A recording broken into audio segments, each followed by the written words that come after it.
For a long time we've been able to make buildings that look good. We've been able to make cars that look very real. The level of realism goes up and up and up. With previous kind of technologies that you'd use, like facial motion capture, we didn't really ever feel that we could pull that off. You could never really tell whether someone was lying or not.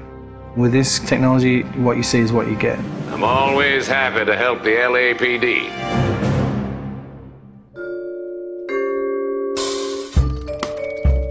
We started research on it about 5 years ago. Back then, only research groups were really doing it, this kind of 3D mesh generation from optical cameras. We thought that there might be some application for what we were doing, and this story is a detective story, so the believability of the actors' performances is key to gameplay.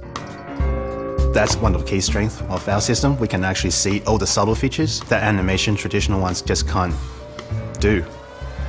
Cole Phelps, traffic. What have we got? It's really acting a scene in two parts. The motion capture and then the motion scanning. The motion capture captures all the body movements and where people look, so it gives you all of the eye lines. Regulator valve. Good find.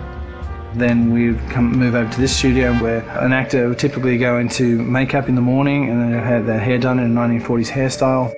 Then they'd come into a room and sit in the seat behind me, and what the rig does is capture a volume around them. You've got cameras not only around, but also looking upward and downward as well. So any kind of movement is going to cut out some of the information. And they deliver their lines, and as they talk, they get processed and turned into 3D. And action. So the guys' names that I've been seeing doing the repairs on the heaters, they're fully licensed and accredited. We go from 2D videos to 3D meshes. I think you're lying, Rasic. I think some of your men aren't fully licensed. To compressed versions for the game. I think some of your men aren't fully licensed. You're desperate to cover your sales. The level of detail is just so high that they're just like a real person in life. You're gonna lose your wife and probably end up in the big house. I hope she was worth it. Being in the depth analysis room is a process that most people have never experienced. It's such a new technology. It's a constant close-up is what it is, but it's a close-up from 360 degrees. There's something pretty special about knowing that you will be recreated, but in another type of form. I saw myself today. Blow it off, Cole. These artsy-fartsy types always get a little flighty. It's me. LAPD, drop the weapon! Oh, you think I'm some kind of nut job? What proof have you got? A big theme of this game is dishonesty and to detect when people are lying. You couldn't have done that in the past. Why are you lying to me, Varley?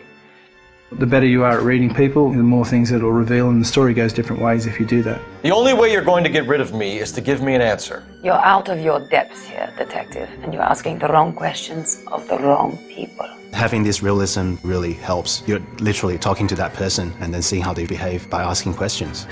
Why did you kill Mrs. Terrellson?